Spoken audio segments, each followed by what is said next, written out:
Good morning, everybody. Executive Director of Family Friendly Workplaces, or FFM. I think it's FFM, but Neil Kline is our very special guest today, Thursday, March 6th, 2025. Also joining us is North of 8 Design and Marketing founder and my co-host today, Emily Gall. Em, good morning. How are you? Are you ready for this or what? Never. Yep. That's not great. No, you're gonna, don't worry. We're good. This is going to be fun. I can't wait.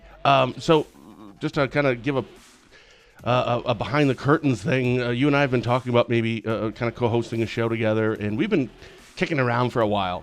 And we finally decided that's it. Let's bite the bullet. Let's get it done. This was supposed to air, I think, like a month ago. We're supposed to do this, and I kind of screwed up some things. So sorry about that, everybody. But you had said, so, pick a guest. Who do you want to have on? And you, like, right away, was like, oh, Neil Kline. And I said, why? So tell us, why did you pick Neil Kline? What are we going to be talking about today? Yeah, number one, he's gonna carry the conversation, so he's gonna make my job so easy. Fantastic. Number two, I had heard Neil at a county board meeting for Burnett County a couple months ago. And it was super timely because we just come away from a Wisconsin Counties Association conference where there were breakout sessions all about kind of our changing workforce. And those sessions were incredibly important, but kind of dry. And they'll be the first to tell you, forward analytics, a little bit dry. Was Neil's Dale Knapp presentation, there? you know what? Don't Oh, do that that to me dude because I is don't know. brilliant. He's been on for a show. He is the most, okay, so it's going to sound like a The, negative, but it's actually great, like boring person. But it yeah, was so freaking informational. Like that dude was awesome. absolutely. So I come from that and I'm like, oh, this is a problem. Like we're sort of like reaching this like precipice with our workforce in Northwest Wisconsin. What can we do? Feeling a little bit hopeless. And then Neil shows up to our county board meeting and like just explains it in a way that is so like bite size and engaging. And honestly, Neil, maybe you need to get a moonlight at Forward Analytics. Oh, And it's just this is one of the issues that keeps me up at night, right? Like we all love the communities that we work and live in, Yeah. and the longevity of these communities and the health of them. Those are the things that really motivate me. And so, Ben, when you brought this up, Neil was the first person I thought of You because did. I thought Yeah. you could do the best job kind of explaining where we're at now in a way that most people will understand. So Good. Hopefully, Neil, you're going to be able to tell us what you're talking about in a way that like a fifth grader understand, which is pretty much like my IQ level. So that would be fantastic. Just dumb it down for me. yes. I'll do my best. No pressure. Oh my God, I'm Yeah. getting talked up this morning. I know. I'm your hype team. Okay, so Neil, we're just really, really excited to hear from you and the work that you are doing and Family Friendly Workplaces is doing. Can you kind of tee us up with kind of who you are, the work that you do, and a little overview of Family Friendly Workplaces? Yeah, you bet. Well, it's Awesome. great. I really was excited to have the opportunity to come, Emily, when you called to invite me on. I thought this will be a lot of fun, and the problems that you're talking about really motivate me, and I think motivate a lot of people across northwestern Wisconsin. Because to your point, these are communities we know and love, and in my case, I grew up in Milltown. I went to Unity. Like Polk County is home. These are my people. And as we start thinking about the long-term health of the local economies and the communities that we all know and care about, these issues directly impact that. And so at Family Friendly Workplaces, we are really focused on trying to address our workforce shortage, which is kind of dry economic development language, but we'll have an opportunity to get into it. Uh, and so at the county board meeting that you were referencing, I really started that conversation out by talking about something called net workforce entrance. And so this is where, like, let's get wonky and kind of think about some numbers here. So we track a metric at Family Friendly Workplaces called net workforce entrance. And the way that you calculate that is you take the number of 15 to 19-year-olds that are coming into the workforce in a given year. So like now you're working, right? You're of working age when you're 15 to 19. And then you subtract out all of the retirees, everyone who's like, I'm done. I've worked, right? It's time, like, Yes. beat up, margarita, give it to me. It's time to Yeah. retire. So you're looking at the number of people who are coming in relative to the number of people who are going out.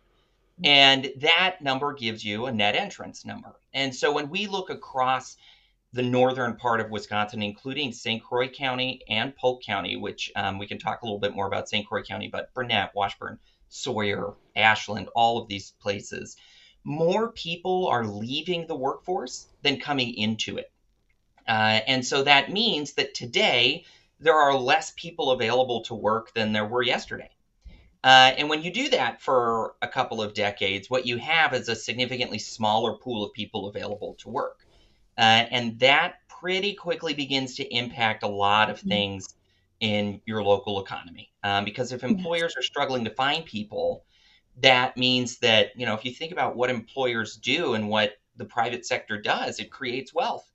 And people who work there, they get a little piece of that by, through their wage. And so if there are less people working at these places, there's less wealth that's being made, there's less wealth that's going into communities, and the whole cycle becomes a lot harder to do. Mm-hmm. And so at Family Friendly Workplaces, that's what we are really focused on. And I think this morning we can get into all of kind of the underlying demographics that fit into that story, because it's an interesting picture.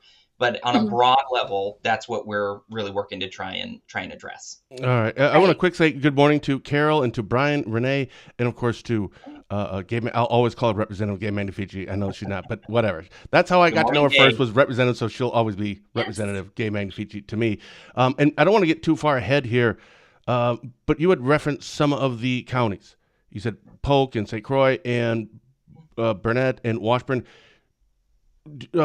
Is there a significant disparity between some of those? Obviously, you're looking at the kind of the bigger picture, more of the regional area, but is there like one county that kind of stands out? Like, wow, that one's really bad. Or is it kind of all of them fall under that same umbrella of we're all in the same boat? Pretty much all of them fall under the umbrella of being in the same boat. I think that there is, some counties at particular years are performing worse than other counties. So for example, actually the decade from 2020 to 2030, the decade we're in right now, is one of the worst ones as we look from 2020 out to 2050. And the data, I should mention, the data we're getting is from the Wisconsin Department of Administration, and the 2020 census was recently done. And so they went through and did all their math to figure out, what are our population projections by age. And so that's where we're getting this information from. I think the interesting thing to point out, growing up in northwestern Wisconsin, St. Croix County is oftentimes held up as, it is the fastest growing county in the state. What? And it is. And it's often held up as like, well, St. Croix County is doing really well, they must be doing something special, or their proximity to the Twin Cities, or, whatever kind of explanations we come up with there. The interesting thing about St. Croix County is that they actually have negative net entrance as well. So St. Croix County is losing workers just as much as, not quite to the same extent as Burnett County is, if we take the two as an example, but there are less workers in St. Croix County as well. And the interesting thing is that a lot of the people who are moving to St. Croix County are, I love them all, they're kind of older. They're a little more old fogies. They're 55 years old and up. And so they're not, they're in their last career stop, maybe second to last career stop. So a lot of times when we think about population growth, we're not, population growth and workforce growth, these are not the same thing. And we can talk about population because actually we're all going to start losing people outright from a population perspective as well. But this is not a problem that is unique to northern or northwestern Wisconsin. The entire state is dealing with this issue. Yeah. Okay, so not to let everybody in on my innermost secret, but I am totally a nerd and I love numbers. I love being able to take opinion out of, the problem and just look at like the cold hard facts. When you talk about, you've got a bunch of numbers in front of you of what we're sort of, coming up against. What do those look like? What are a few of those stats? Well, I think what I'll start with kind of the statewide population. And it's interesting because if you think about I'm putting on my historian hat now. If you think about like the long run history of the United States, we've always added people. We've always been a growing population. And when you have a growing population, you've got more people to sell stuff to, right? You've got more services to sell, all of it. It goes that way. We are actually now projecting on a statewide basis that there are going to be less people in the future than there are now. On an absolute basis. So in 2020, we're peaking, Wisconsin statewide population peaked at about 5.89 million people. And it's really going to stay flat through 2030 before kind of beginning this gentle downward slide by the time you get to 2050. That statewide number then, obviously that varies by location in the state. And so when you look at Burnett County, for example, if you look at their population in 2020, and then you look at their population in 2050, the population in Burnett County is going to shrink by 12% over the course of That's a lot that of people. 30 or 40 year period, right? In Polk County, it's going to shrink by 22%. What? Yeah. And so then Washburn, it's going to shrink by 17%. Douglas County, it'll shrink by 21%. Sawyer County by 8%. Barron County, it'll shrink by 6%. That experience, really, if you drew a line across the state from St. Croix County to Green Bay, everybody north of that line is going to have less people in 2050 than they have right now. So what I'm hearing is I should shut down Dryden Wire in north Wisconsin and move our production down to southern Wisconsin, where they're going to have more people. No. Listen, Neil, I've been people too. It's not just a northern Wisconsin story. I mean, Right. if you go down towards like central Wisconsin, if you think like Stevens Point and down through Juneau County and the Dells and down that way, they're losing people just as much as we are. I've been, my family has a restaurant, just a little restaurant, literally in the middle of nowhere. Um, and over time, right, hiring has become more and more difficult. Just finding the body, just finding the person. And we hear, our unemployment rate is pretty good, pretty average for what it has been, in the past. And so there's this like chicken little piece of me that's like the sky's falling. Like, Kenna, you got to sell this thing because you're gonna have to work every day of your life. Yeah. Is that like a sentiment that you're worried about? I don't think we need to think that the sky is falling. I think that we need to become aware, even though there are moments when I'm like, no one's freaking out about this, and we I probably know. should be just a little bit more worried about what's going on. I think it's important, though. I mean, we are in charge of our future, and what I don't want to see is folks saying, well, there's nothing to be done about it, right? Like, this is just going to happen to us, because that's not accurate. We have the ability to influence what we do about this problem. And so I don't think it's a situation where we need to all like pack our bags and move to Madison, because I don't want to move to Madison, or like I live where I live because I like it. And I think we all do. And so thinking about what we can do to make sure we've got those strong local communities is really important. But it's a really difficult problem. And I think to the point that I talked about our population going down, this is a global phenomenon. Like, we don't need to feel bad about ourselves. This is not something that we're only experiencing. And one of the metrics that you can look at actually is our fertility rate, right? So how many babies are people having? And in Wisconsin, our fertility rate has been below 2 since 1975. Below 2? Below 2. So 2 kids per woman, essentially, is Sure. what a fertility rate is measuring. Now, let's take a step back and think about what that means. If you want a naturally stable population, so setting aside migration or immigration, if you want a naturally stable population, you need to be having about 2.1 kids, which is a really, give 2 kids and a wrist, basically. Yeah. But you need 2.1 to maintain a steady population. We're at about 1.6 right now. In Wisconsin, in America or in Wisconsin? In the United States and in Wisconsin, generally. Okay. Now, I say that, and then we'll point to, like, across the developed world, everybody's having less kids. So if you go to, like, South Korea, their birth rate's like 0.8. I mean, Japan is like insanely low. Places in Europe are wildly lower. Why? Well, that's a really good question. There are a lot of different explanations, and I think there's a lot of different reasons that I think people believe that might be happening. One is that as women have entered the workforce, there has been kind of a reshuffling of priorities for families because most houses now are dual income, right? And I think what happens a lot is folks look at having a kid and that decision as a trade-off between having a kid and their career. And when you put people in that position of feeling that they're choosing between two things, they're going to make a choice. And sometimes that means that choice might not be to have that kid that they wanted to have. A lot of the underperformance can be attributed, one, and this is a good thing, we have largely conquered teenage pregnancy. We've done a really good job of reducing rates of teenage pregnancy, and that has an effect of there are less babies around. The other thing then is, let's say you want to have kids and your ideal number of kids is 3. But kids are expensive. You're already in your 30s because people are having kids later in life, right, than they used to before. So you're already in your 30s. You've got your 2. And then a family decides, you know what, we're just going to stick with the 2. We would like 3, but we're only going to have 2. Or we'd like 2, but we're only going to have 1. And so that also feeds into a reduction in births overall.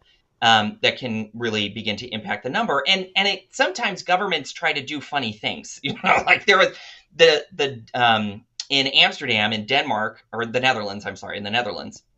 Pretty sure this is the Netherlands. Anyway, one of those countries, they gave couples, like the government sponsored a romantic weekend in Amsterdam in an effort to like have some whoopsies, right? Like in an effort to try and like get kids going a little bit, which I just think is hysterical. Like, you go into your hotel room and it's like chocolates from the government, That like here. sounds, I have heard government overreach so many times in my life. I feel like that's the penultimate, like, Well, and it doesn't work. It doesn't work. There are other countries that have said, we'll give you, I think it was Japan maybe, that said, well, we'll help you, we'll buy you a minivan.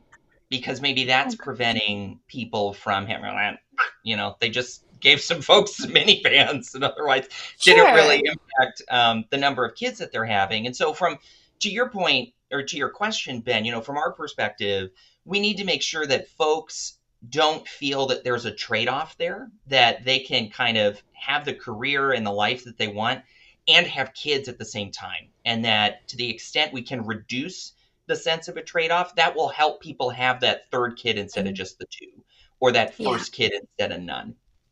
And I don't know how many like moms, I'm absolutely in that space, right? I'm in my mid-30s. I've got the 2 kids, running a couple of businesses. Just got out of paying for childcare. Like I show my kid to Tiny Tigers now. Excellent. Thank God there are people who want to watch my children for 8 hours a day. Appreciate that. But like when it comes to, could we have another, could we support another? It is entirely a decision of trade-offs. What would you lose? What steps have I made in my career the last 4 years that I would maybe not have to like take 2 steps back, but be a little stagnant for a while. And then so it's definitely something I can relate to. When it comes to childcare specifically, that's another, really hot topic when it comes to, our workforce. I think parents after COVID, and I don't have the specific numbers, but parents were less likely to re-enter the workforce and kind of mention childcare as one of the causes. What do you guys know about that? Well, that's true. And we always talk about our workforce shortage because it sits alongside 2 other shortages that our local economies have. We do not have enough workers. We do not have enough housing. Yes. We do not have enough housing, and we do not have enough childcare. And those are the 3 evil stepsisters, or whatever you want to call them, that are plaguing whatever community. I go to a lot of statewide conferences. I talk to people from all over the place. Those are the 3 problems. And they're all interrelated. It's like the head of the Hydra. They're all connected. And nice. So when you start thinking about childcare, a lot of families are sitting here and saying, okay, childcare is another mortgage payment. And they are making an economically rational decision that it is not worth the paycheck because I incur the childcare expense. And so there are people who are sitting on the sidelines that if there were childcare, they would not be sitting on the sidelines. And let's dig into that just a little bit before we Mhm. talk more about childcare, because I think one of the things that goes undiscussed is another really dry thing, but it's our labor force participation rate, which is a measurement of basically saying, okay, of all of the people who are workforce eligible, meaning let's say between 15 and 65, how many of those people are working as a percentage matter? And that is a much more meaningful measure than unemployment, because Right, because those live unemployment, separately, yep, right? Yep. unemployment is asking, are you looking for work, right? In order to be counted as unemployed, you have to be looking for work. Well, Mhm. the labor force participation rate is basically just like, could you theoretically work? Wait, hold on a And second. Hold on. To count as unemployment, so when we talk about unemployment rates, it's only, what did you say? That it's only people that are looking for work? So if you're not at, I don't know why I didn't, I'm today's years old when I just learned that. I did Yep. not know that was how they track it's an that. interesting little detail that Ah, the unemployment rate is basically taking into account everybody who is working and everybody who is looking for work. I didn't But know if that. you aren't looking for work, you are not counted in the unemployment rate, which Understood. is a little weird because you hear unemployment and you think, well, we're taking into account everybody who's not That's what working, I and always that's not thought. true. I literally thought that. So, Yeah. So the labor force participation rate, that is a measure of, on an absolute basis, how many people are working, right? Right now, our labor force participation rate, I wrote it down so I get it right. In November of 2024, we were at 65.8%. So 65.8% of the eligible working population was actually working in November of last year.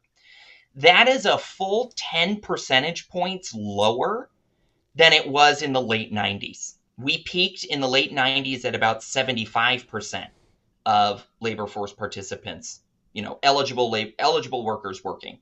So that 10% reduction, and that's a national number, that's not a Wisconsin Mhm. number. Wisconsin is slightly better than that, but not by much. And so when you look at that 10-point drop off, that's a lot of people, mhm. that theoretically could be working but aren't for various reasons. I mean, maybe they're disabled, maybe they're watching their kids. There can be rational, Mhm. well-reasoned explanations. There can be explanations that politicians debate over, like there's a wide spectrum of reasons that people aren't working.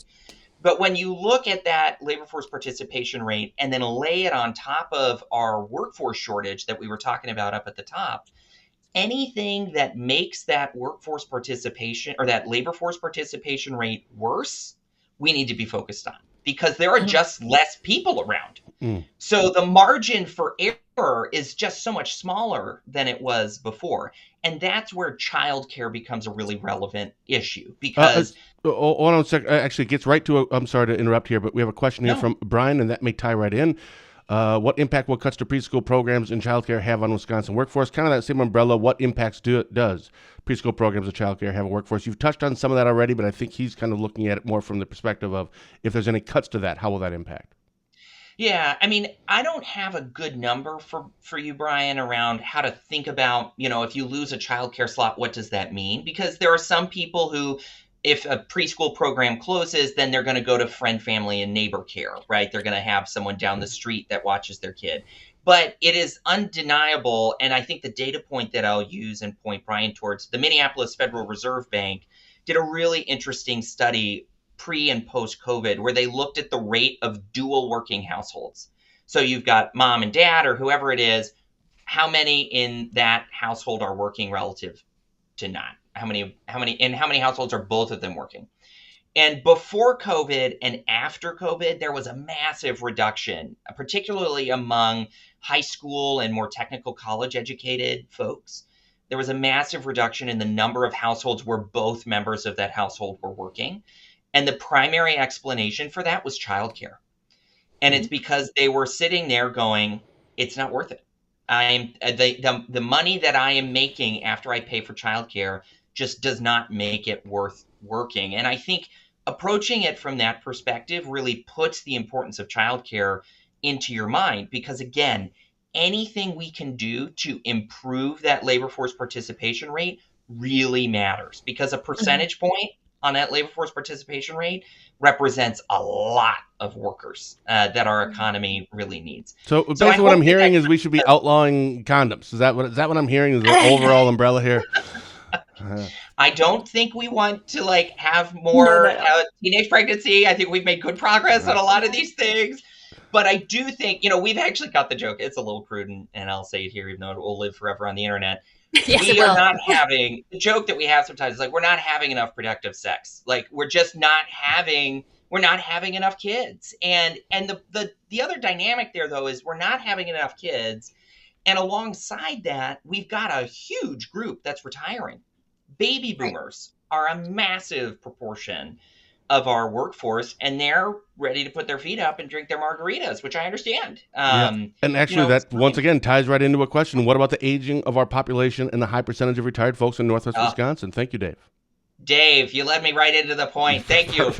So the Department of Administration, that report I was talking about where they did the population projections, they did the math to figure out from 2020 to 2050 what percentage of each county's population will be in retirement, right? So what percentage is going to be 65 years old or more? And so if we look at Burnett County, in 2020, 30% of the population in Burnett County was in retirement. By 2030, so that's only 5 years from now, by 2030, 38% of Burnett County's population will be in retirement. That's a lot. If you look at Washburn, Sawyer, and Ashland counties, that 30 to 38 jump that I described for Burnett County, very similar for Ashland, Sawyer, Washburn counties. In Polk County, the percentage is 22% in retirement, and by 2030, that'll be 30% in retirement. If you then look along, if you really want to see a really stark example of this, if you look along some of the counties that border the UP, and I'm sorry, I can't summon all of their names, they're getting up into the mid 40s in their percentage of population that's in retirement. And when you start to get into that space, you begin to wonder how we're going to be able to successfully offer the services that those folks rely on. How are you going to staff a hospital when nearly half of your population is in retirement in some of these places? Or on a less extreme example, how are you going to staff a hospital in Burnett County when almost 40% of your county's population is in retirement? These are real challenges. And it's not, we don't say any of this to freak people out, but we do need to focus our minds and begin thinking more critically about workforce development, talent attraction. I mean, all of the things that we can do so that we've got a vibrant community underneath. And I agree, Renee, baby boomers do rock. This is not, I'm not saying any of this to knock anybody. Everybody wants to have that successful retirement, and you've earned it. I mean, you've worked your whole life. Go enjoy retirement. We also just need to think about things holistically and be ready to make sure that the communities that a lot of those baby boomers want to retire into are vibrant well into the next generation, because that's our ultimate responsibility as stewards of our current communities while we're here. How can we make them stronger? And understanding these problems is a really important part of that. Absolutely. No, I am very grateful for this discussion, because I always worry that if we don't talk about it, if people don't know, and I don't mean just the people in government, I mean the general public. If the general public isn't clued in that we have these issues, we're not going to be able to solve them, because we won't have the support of the communities that we want to serve. So I'm super grateful for this. We talked a lot about the current, what we're sort of looking at with our current workforce participation, things like that. But what about migration and talent attraction? Is there any work being done through your group or others that you're aware of that we should touch on? Yeah, there is. And so every state in the country is trying to steal people from other states. This is a thriving industry. Is how we're all in the business of theft. How do we get more people to come here, and how do we take them from you? And so at family-friendly workplaces, we really talk, especially in kind of this medium term, if you think from now out, let's say a decade, how do we encourage, in particular, young families to move here? Because as someone who grew up here, and as all of us, we all grew up here, we understand the magic of this place, right? We understand how wonderful it is to raise a family here. We need to tell other people about that. And so our work around talent attraction is really focused on developing a reputation for Western and Northwestern Wisconsin as being the premier destination to come to raise your kids. And sharing that message with people, particularly people who live in Minnesota, because they're right there. And I think Northwestern Wisconsin is in this unique place because we're close enough to the Twin Cities to use them. You know, if you want a flight or dinner or a show or IKEA, whatever it is, you can go and you can do that in the cities. But we're far enough away that we also don't have to deal with them, right? Like they exist over there. And so leveraging that is an opportunity. But if you look at, let's say, Pine City, Minnesota, or St. Cloud or wherever, they have the same labor shortage we do, right? They've got the same problems. And so if we just talk about those two things, we're not really going to bring people here. And in particular, in our area, it's perceptions of safety and cost of living. Those are the two big positive attributes for our area. For us, if we can develop family support and family friendliness as a regional reputation, we can really bring people, over the river and welcome them into the community. We can only do that if we have houses to put them in. And so that's where housing becomes a meaningful constraint on addressing our workforce problems. Hold on one second before we go any further. Actually, I don't want to forget about this. I want to ask you a question about the housing thing, but Mike Schaefer, he's a Spooner Health CEO. Going back to what we're talking about, the Wisconsin Hospital Association has been warning about the silver tsunami for more than a decade. Who will care for us as we get older? That's a very good point, Mike. But the housing thing, before you go any further, Emily, you brought it up something brilliant earlier about how before we start looking at the politicians and legislature in Madison to fix this or give more money or whatever, first we have to start in the community. We have to recognize, be aware, and have to do it. I'm telling you, man, I've heard so many stories, including in Polk County, about we want to come in and we want to develop this, but it's not in my backyard, and they kill it. They kill it. So it doesn't happen. So I think that ties in what Em was talking about earlier, is we all are aware that we need more housing, but our community is actually going to welcome new housing when it's not my backyard. This is my area, and no, this is down by the river, so we don't want people coming and using our dock. What? Yes. Shut up. Sorry, there's my rant. No, that Ben, ticks me off. I support that. The NIMBYs, we call them, not in my backyard. I don't, I think it comes from a place of wanting to preserve, like to Neil's point, why we love living here, why we're here in the first place, why we stay here.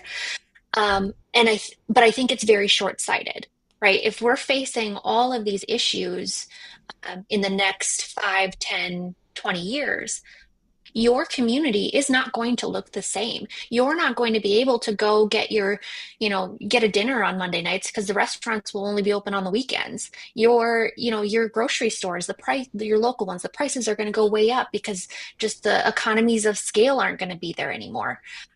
And so it was really part of my goal in this conversation to get this information to the everyday person so that when we have to have these difficult conversations when it comes to housing and, not my backyard, all of that, at least there's this little nugget of, well, then it's a trade-off, and you could still decide that. You can still say like, no, I don't want this here, but at least then there'll be an understanding of, well, if we don't do this, it's possible this other thing is going to happen. Thank you for that. Well, and I agree, and I'm on the Osceola Village Board. I mean, I understand, and I couldn't. You said it so well, Emily, that I am working to try and make sure that we have communities we will recognize in 30 years. Mm-hmm. And the choice to do nothing is exactly that. That's a choice, just as much as it's a choice to do something. And not every solution is going to be right for every community. I totally get that. I'm not saying everyone needs to start building high rises. But I am saying that we do need to be thoughtful about how we ensure communities will be around in 30 years in a way that we recognize, because embalming ourselves in amber and working to just keep us the way that we are is in and of itself a choice for a particular type of change that's going to happen. Mm-hmm. Regardless of how much amber we use, right? It's going to change anyway. So the question is, how do you leverage opportunity and take advantage of opportunity so that it's the kind of change you want? And I Mhm. think that that's where I hope people can begin, to your point, understanding why housing is such an important thing, and also recognize local government, we regulate housing. We are in charge of deciding if there's going to be housing or not. And so when you begin to have, there are plenty of people I know, they're living in their parents' basements and they want to own a home, or they want to get out of their parents' basement, but they can't because there's nowhere for them to go. And that is going to impact not only their finances over their life, but it's going to impact the health and vibrancy of those communities as well. Mhm. Yeah. That is, housing is, we could have a whole separate conversation on it, Yeah. but I just think how unfair that I just bought at the right time and other people bought when they had to, but it was the wrong time and they will be house poor for decades. And I just lucked out. Like that's totally unfair. Our Well, housing market is beyond what I can I'd wrap my brain offer around. to folks, if they want to have, I know Polk County has done a housing study, St. Croix County has done a housing Mhm. study. If you don't live in any of those counties, I'd still encourage you to go and look at those, because Mhm. what it does is it's a really detailed demographic analysis of how many more housing units do we need. Mhm. And in Polk County, it's something like 2,000 plus, over the window. So I mean, Wow. there's serious demand, and that housing falls across a lot of different It's not just single family homes, Right. right? Because you need a healthy rental market. You need senior housing, because Mhm. I want seniors to stay in our communities. Yep. They are an important part of it. They have built it, and I want them to stay. They can't stay if there's nowhere for them to go when it's time. And I'm not even talking about nursing homes. I'm just talking like, I don't want to mow my yard anymore. Mhm. Like I don't want to take care of this 3-bedroom home. I want to downsize. Where are you going to downsize to?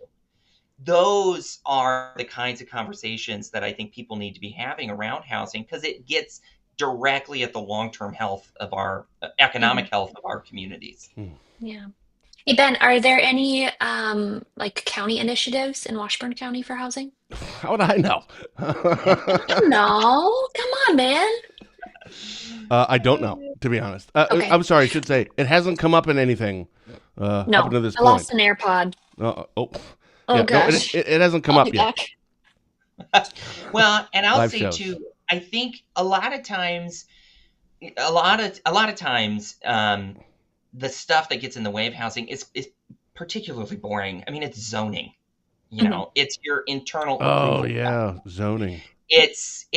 For example, in Yeesh. Osceola right now, if you want to build, I call them a granny flat, right? But essentially, like, let's say you've got a garage out back and you want to turn that into a dwelling unit. Our village code says that it can't be any bigger than, I think, 400 square feet. Yeah, Well, why? because Right. that's Who what made it that says. rule? And that's what it says. And a lot of times it's not because anyone in government right now is like opposed to granny flats. It's just because The God code. knows when Yeah. that was put in there and who looked at it last. So Yep. I Yeah. think some of it is just helping local governments understand, like, take a look at your zoning. Does it Mhm. make sense? Is it encouraging development, or is it not? And having those kinds of conversations can help demonstrate an interest in housing that can then bring development into your community. Mhm. Yeah, zoning is We've got something that a obviously you and I are both on boards. You're in Burnett and I'm in Washburn, but I hear about zoning meetings and they're like very a lot of passionate people Mhm. show up to those. Like I'm like on IT committee and I'm on solid waste and recycling committee. Like nobody really shows up to those things, community members. But apparently zoning and these meetings can go like 6 hours long for an I yeah. for a committee meeting. That's ridiculous. And very passionate, a lot of strong opinions either way. I think I'm not saying this for sure. It's just my outside in view is they're just trying to hold their head above water and dealing with the things that are happening right now where perhaps there is more let's forward thinking. So by the way, Neil, I don't want to forget at some point we should talk about, I can't make this decision, of course, I'm just one board supervisor, but to have you put in touch with our county board chair to do a presentation like you just did in Burnett County, I think that would be fantastic. I could certainly pass that along, but really I'll just kind of put you in touch, and then you guys can figure that stuff out if that's what the chair wants to do or not. But I think that's a really interesting part of this, is the zoning part, where that starts. Because I've heard some of those stories about, well, they want to do this, but they can't because it says this. Okay, so can we just change that? Well, hold on.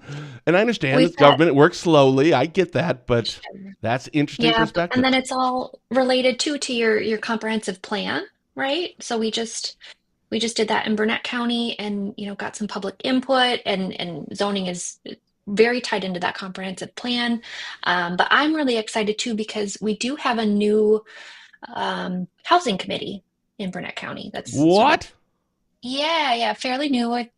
I'm not going to get the date right, but maybe a housing committee? 6 months or so old. Yeah. So that's awesome. I'm excited to see where that goes. I got to speak to that group as well, and I think that that's a great example that we are not stuck.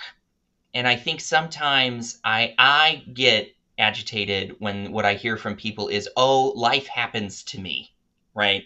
These are the cards I was dealt. Yes. I am a passive recipient of whatever the gods send me. And I have no capacity to influence it. And I call bullcrap on that. You do. And so I think part of the message here, and there are people who believe and feel passionately about all of these issues, and that passion is good. I think, to your point, Emily, the hope with our work and with this conversation is that we begin to understand what the other trade-offs are, so that if the answer is no, we've got really good reasons for why the answer is no. And it doesn't mean no to everything. It just maybe means no to this. But we'd really love to see and are ready to be supportive of X, Y, and Z, right? Like I don't want to paint anybody as being malign in their intent, because they're all coming from an understandable place. But we also, again, need communities that we're going to recognize in 30 years, right? Yeah. Absolutely. I know we've only got a couple minutes left, so I want to make sure that we touch on the event that's coming up in Burnett County on March 25th. Can you tell us a little bit about that? Yeah, I'm super excited. So Ed Dedman, the Village of Webster president, reached out and asked to organize an event on housing and talent attraction. So actually right at the intersection of what we've been talking about for the last couple of minutes. It's modeled off of an event some events, plural, that we did in Polk County and in St. Croix County, where we talk about housing, and then we talk about talent attraction. Because if we want to address our workforce shortage, we need to have housing for workers to live in and families to live in. And so we've got over 50 people registered for this event. It's going to be doors open at 7:30 in Siren on the 25th of March. And if you would like information about where it is and everything like that, shoot me an email, reach out to Emily, reach out to Ben, and Ben can put you in touch with me. Don't reach out to me. Don't reach out to Ben. Reach out to Emily, and then sure, I got you. The information to you so that if you'd like to come, it's free. There's no cost to attend, but we're going to be talking a lot. It's going to be a whole morning about really these issues that we've been talking about here. Where can people go and find out more information about you and or family-friendly workplaces? We have a website, www.familyfriendlyworkplaces, plural, familyfriendlyworkplaces.org. Now I want to go to Family-Friendly Workplace. Just see what it is. You're emphasizing it like there's another one, so I kind of now want to go to that one too. I don't know that there's another one. I've just seen it enough where I always say places so that people know. So this is when you go and you talk to people, and including Em and I coming on. Thank you so much. You've given here's some of the what's causing some of these things, but when you go there, we have solutions, and we didn't get enough time to really get into a ton of those, but there is like hope here, right? And what is that dependent on? Is kind of put a bow on that. Is it starts with a community. We need more housing, sure. We need more this and this, but how do we get that? Is it really kind of start with just community awareness? Like people really just need to be aware of the impacts of what this is happening and where we're going to be in 20 years. So maybe we start there, because we can't sell people on we need housing. We can't sell people on childcare. We can't do any of that until we just make them aware of this is actually what's happening right now. You should be paying attention. I think awareness is a huge piece of it. And there's one other thing that I would add in. We've talked about our workforce shortage. We've talked about our housing shortage. We've talked about our childcare shortage. The most important thing across all three of those, and in particular for our workforce, is actually over the long term, and it's early childhood. Because before you are born, you are having developmental experiences that will impact how successful you are in school and in the workforce. Like, workforce development begins before kids are born. We'll see you later this month, Ed. It's going to be great. Workforce development starts when kids are super young. And that happens because when we're young, I use myself, I'm not a particular math whiz. And I know we're over time, but indulge me. Oh, it's fine. I'm not a particular math whiz. So in elementary school, when they wanted me to learn my multiplication tables, I needed a fair amount of resilience because holy crap, that did not come naturally to me, right? I learned resilience when I was a toddler. That is when we all learned our core strength of resilience, or that's when we didn't learn it. And that's really important because those non-cognitive skills form the foundation on which we build all of our other education. So the basic education in K-12 depends upon resilient, communicative, adaptable children, right? Let alone the welding skills that we pour gobs of money and put tons of effort into teaching people. That relies on a strong foundation of basic skills, which relies on a strong foundation of non-cognitive skills. So if you never learn those non-cognitive skills, all of the effort we put into workforce development training later in life just falls through. And so the other message that I deliver to folks is that early childhood, because, apart from the moral imperative that every kid be successful and have a successful, stable life, on a practical level, we just have less of them. And so we need more of them to be ready to enter the workforce on time and with the skills that they need to succeed. That means that we need to be focused on early childhood, both with employers and with the broader community.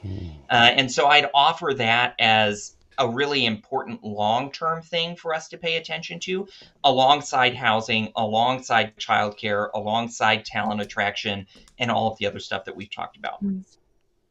Awesome. I've never thought about that. We could go for another hour. We should do this again, actually. Let's do it again. It really would be fun. That would be great. Neil, thanks so much. Em, Yeah. thank you. Right? Yeah. Yeah, I did such great work. Well, no kidding. Good job on the Thanks, first Neil. guest. Yeah, no Thank kidding. you, guys. I appreciate coming on. Oh, well, let's get you on again, and let's get some updates on your progress, correct? Because you're championing this, and you're going on and you're talking to anyone that will want me to come and talk to them. I will come and talk to you and your organization about the importance of this, right? Oh, yeah. I take the show on the road. You tell me when and where, and I'll show up. I love it. All right. Special thank you to our guest today, Executive Director of Family Friendly Workplaces, Neil Kline, for taking the time to come on and share his views and insights. In case you missed some of today's conversation, no worries. The full recording will stay here right on Facebook. But later today, it'll be on our YouTube channel, which is just youtube.com/DrydenWire, and on our website at DrydenWire.com. Also, thank you to North of 8 Design and Marketing founder and my co-host today, Emily Gall. You were wonderful and brilliant and clearly raised the IQ of our show with your questions and just your presence. So thank you so very much. I just need to spend more time with you, I think. That's nice of you. Yeah. Hopefully some of your brain will absorb some of that, and I'll be better host on my other shows. All right, I'll see everybody, speaking of other shows, next Tuesday for our 224th episode of Positive Tuesday with Ben and Fitzy with myself and Barron County Sheriff Chris Fitzgerald. So until then, for Emily Gall, I'm Ben Dryden saying thank you for watching and have a blessed day.